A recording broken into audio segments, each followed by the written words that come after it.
nasa abroad ka, US, UK, Europe, or Middle East, alam mo to. Kumikita ka nga pero parang laging kulang.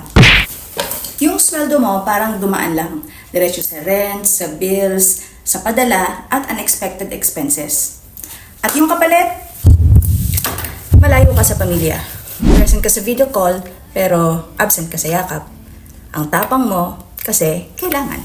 Ako nga pala si Jed, isang inhinyero at 15 years na akong corporate employee abroad. So stable sa papel, pero sa loob, parang laging may kulang. Oras, freedom, at control sa direksyon ng buhay.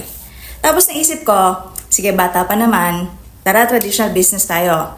Restaurant, dream ko yan. Pero real talk, akala ko boss life palagi. Hindi pala. Ang dami mong iisipin. Staff, inventory, renta, permits. Tapos kapag may problema, ikaw pa din.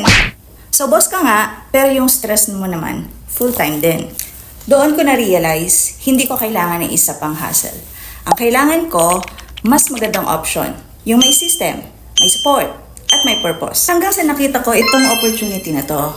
Isang simple, reputable online business system na gamit ang social media, may global community, at mentorship.